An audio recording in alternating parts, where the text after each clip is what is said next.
ప్రతిఫలమును కోరేవాడు బయటివాడు, కోరనివాడు ఇంటివాడు. ఉదయం నుండి సాయంత్రం వరకు పని చేస్తూనే ఉంటాడు ఇంటివాడు. అయినా తనకింత కూలి ఇవ్వమని ఎవ్వరినీ అడుగడు. ఎందుకంటే అది తన ఇల్లు, తాను యజమాని. అదే ఇంటికొక కూలివాడు వచ్చి సాయంకాలం వరకు పనిచేసి, సార్ నాకింత కూలి ఇవ్వండి అని అడుగుతాడు. నీవు యజమానివి కావాలిగాని కూలివాడివి కాకూడదు. నీవు లీడర్వి కావాలిగాని లేబర్వి కాకూడదు. లీడర్వి కావాలంటే నేనే దైవం అని విశ్వసించి ఆ స్థాయికి రావడానికి తగిన కృషి చేయాలి. ఓ దేవుడా, నాకు ఇది చెయ్యి అది చెయ్యి అని కోరికలు కోరేవాడు లేబర్తో సమానం. నీవు సరిగా పనిచేస్తే ఆ ఫలితం నీకు తప్పక దక్కుతుంది. దైవాన్ని అడుగవలసిన పనిలేదు. అడిగినవానికి అది అడుగున పడిపోతుంది. అడుగనివా నేను అందరివలే సామాన్య మానవునిగా ఉండి ఉంటే నేను చెప్పేది ఎవరు వింటారు? అందుచేతనే మానవ రూపంలో మానవాతీతమైన శక్తి జ్ఞానములతో అవతరించాను. మీరందరూ అవతారాలే, శరీరమనే కవచమును ధరించిన దివ్యతత్వములే. అయితే అది మీకు తెలియదు. మీరు జన్మాంతర కర్మల ఫలితంగా ఈ శరీరంతో జన్మించారు. అయితే నేను నా సంకల్పంతో ఈ శరీరాన్ని స్వీకరించాను. మీరు మీ శరీరములతో త్రిగుణములను తాళ్లతో బంధింపబడ్డారు. కాని నేను గుణాతీతుడను, బంధరహితుడను. మీరు కోరికలతో అటూ ఇటూ చలిస్తారు. మిమ్మల్ని కోరికలు లేని నిశ్చల స్వభావాలను చేయవలనను కోరిక తప్ప నాకు మరే కోరికలు లేవు. ఈ దేహం కేవలం మీ నిమిత్తమే వచ్చినటువంటిదే. నేనుండగా మీకు భయమెందులకు? బాధలతో కృంగువారందరూ నా వద్దకు రండు. మీరు నా వైపుకు ఒక్క అడుగు వేసినచో నేను మీ వైపుకు 10 అడుగులు ఈ స్త్రీల యొక్క సంఘము ఎంతనో గొప్ప విలువను సంపాదించింది. So this society of women lends it a lot of dignity. ఇటువంటి స్త్రీల యొక్క తత్వమును ఈనాటి పురుషులు కూడాను గుర్తించడానికి ప్రయత్నించటం లేదు. So men should make an effort to understand this value in women.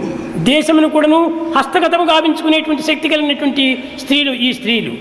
These women are those who can really do such things in the world. స్త్రీలు కేవలం సామాన్యమైనటువంటి యొక్క బానిసలుగా భావిస్తున్నారు అనేక మంది పురుషులు. Men think that women are just subordinate to them. కాదు కాదు, It's not so. వారు తలంచినప్పుడు జగత్తునే ఒక మూట మాదిరి కట్టగలరు. When they just think they can just bundle up the world. అటువంటి శక్తి సామర్థ్యములు కలిగినటువంటి స్త్రీలను మనం ఈనాడు చులకన చేయటం చేతనే మన గతి ఈ విధంగా మారిపోతున్నది. It's because we're belittling such women who can do such tremendous tasks. The world has come to this stage. ఎక్కడ పోయినప్పటికీ ఇప్పుడు అసత్యం అసత్యం అసత్యం. సత్యం నాలుగు ప్రాణం, ధర్మము చేతికి ప్రాణం, అహింస హృదయానికి ప్రాణం. కనుక ఈ మూడింటిని మనం చంపుకుంటే మన నాలుగు చచ్చిన వాడు అవుతాము, చేతిని చంపుకున్న వారం అయిపోతాము, హృదయమే శూన్యమైనటువంటి వారం అవుతాము. కనుక మనము ప్రతి ఒక్కటి కూడాను మన యందే ఉంటున్నవనే సత్యాన్ని గుర్తించుతూ వర్తించాలి. ఇలాంటి పవిత్రమైనటువంటి సూక్తులు ఈ శివరాత్రి దినం బోధించే నిమిత్తమై శివరాత్రి అని వచ్చింది. ఈ శివమునకు అణుకువ అని కూడా ఒక పేరు, అనగా సి, ఇది సి, దీనికి ఎత్తు లేకుండా పోతే అది అణుకువగా కనిపిస్తుంది. దానికి ఒక కిరీటం మాదిరి పెడితే శవం అయిపోతుంది. అహంకారం అనేటువంటి శవాన్ని మనం ఆశ్రయిస్తున్నామే కానీ వినయ విధేయతమైనటువంటి శివాన్ని మనం ఆశ్రయించడం లేదు. మీరందరూ భగవంతుని బిడ్డలే, మీరందరూ సోదర సోదరీమణులే. నిజమైన మానవత్వాన్ని, వ్యక్తిత్వాన్ని సాధించాలనుకున్నప్పుడు మీరు సేవలో ప్రవేశించవలసిందే, స్వార్థాన్ని త్యాగం చేయవలసిందే, దేశసేవను ప్రధాన లక్ష్యంగా పెట్టుకోవలసిందే. ఈ లక్ష్యంతో గమ్యం చేరేంతవరకు మీరు ప్రయాణం సాగించవలసిందే. దీనికి వయోపరిమితిగాని రిటైర్మెంటుగానీ లేదు. మీ కడపటి శ్వాసను కూడా సేవలోనే వదలాలి. సేవయే మీ జీవిత లక్ష్యము. అహల్య వంటి రాయి, రామపాదం వంటి పాదం రెండూ చేరినప్పుడే శాప విమోచనం. అట్లే సత్యసాయి వంటి ప్రభువు, సాయి భక్తుల వంటి సేవకులు ఉన్నప్పుడు ఎన్ని కష్టాలైనా నివారణ కాగలవు. సేవకులు లేకపోతే ప్రభువుకి విలువలేదు. ప్రభువు లేకపోతే సేవకులు సక్రమమైన మార్గాన్ని అనుసరించరు. మన ఇరువురికి సన్నిహిత సంబంధ బాంధవ్యము ఏర్పడింది. ఇట్టి ప్రభువు, ఇట్టి సేవకులు ఉండటంచేత ఎట్టి ఘనకార్యాన్నైనా సాధించవచ్చు. సాయిని వదిలి మీరు కాని, మిమ్మల్ని వదిలి సాయి కాని ఉండటానికి వీలుకాదు. దీనిని దృఢం చేసుకుని మీరు సేవలో ప్రవేశించండి. చెడ్డభావములను మేము ఎట్లా దూరం చేసేది అని మీరనుకోవచ్చు. అది చెడ్డది అని మీ అంతరాత్మ చెబుతుంటే దానిని మీలోనికి ఎట్లా ప్రవేశపెట్టగలరు? ఆ పాములో విషమున్నది అని మీకు తెలిసినప్పుడు దానిని మీరు పట్టుకుంటారా? పట్టుకోనే పట్టుకోరు. ఒకవేళ దానిని పట్టుకున్నప్పటికీ స్వామి దీనినెట్లా వదిలేది అని అనడంలో అర్థం లేదు. అందులో విషమున్నదని తెలిసిన తక్షణమే దానిని వదిలిపెడతారు.